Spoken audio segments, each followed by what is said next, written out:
Migraine പേഷ്യൻസിനുള്ള ഒരു morning routine പറഞ്ഞുതരാം. Save this and try it for 21 days. നിങ്ങൾക്ക് ഒരു ചെറിയൊരു ചേഞ്ച് മൈഗ്രെയിൻ്റെ ഫ്രീക്വൻസിയിലൊക്കെ കാണാൻ പറ്റും.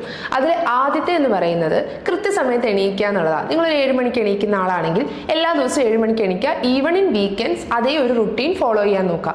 രണ്ടാമത്, എണീറ്റുടനെ ചായയോ കാപ്പിയോ കുടിക്കുന്നതിന് പകരം ഒരു ഗ്ലാസ് ലൂക്ക് വാം വാട്ടർ കുടിച്ചിട്ട് നമുക്ക് ഡേ ബിഗിൻ ചെയ്യാം.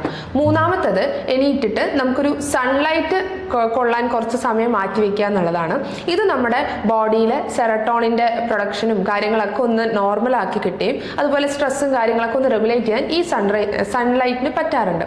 നാലാമത്തെ സാധനം, നമ്മളൊരു ബ്രീത്തിങ് എക്സസൈസ് ചെയ്യുക എന്നുള്ളതാണ്.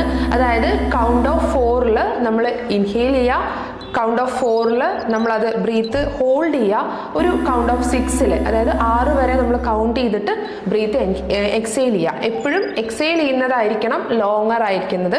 ഇത് നമ്മളൊരു 10 മിനിറ്റ് എല്ലാ ദിവസവും രാവിലെ ചെയ്യുകയാണെങ്കിൽ അതും നമുക്ക് ഹെൽപ്പ് ചെയ്യാറുണ്ട്. അടുത്ത ഒരു സ്റ്റെപ്പാന്ന് വെച്ച് കഴിഞ്ഞാൽ നമുക്ക് നെക്കിൻ്റെയും അതുപോലെ തന്നെ ഷോൾഡറിൻ്റെയും ഒന്ന് ലൂസൻ ആക്കുകയാണ്. അപ്പോൾ നെക്കിൻ്റെയും ഷോൾഡറിൻ്റെയും ഒരു എക്സസൈസ് ചെയ്ത് കഴിഞ്ഞാൽ അതിൻ്റെ സ്റ്റിഫ്നെസ് മാറുകയും മൈഗ്രെയിൻ പേഷ്യൻസിന് അത് ഒരുപാട് ഹെൽപ്പ് ചെയ്യുകയും ചെയ്യും. അടുത്തൊരു കാര്യം എന്ന് പറയുന്നത്, നിങ്ങൾക്ക് രാവിലത്തെ ബ്രേക്ക്ഫാസ്റ്റ് എന്തായാലും കഴിക്കുക എന്നുള്ളതാണ്. ഒരിക്കലും അത് സ്കിപ്പ് ചെയ്യരുത്. അതുപോലെ തന്നെ ബ്രേക്ക്ഫാസ്റ്റിൽ ഏറ്റവും കൂടുതൽ പ്രോട്ടീൻ ഇൻക്ലൂഡ് ചെയ്യാനായിട്ട് ശ്രദ്ധിക്കുക.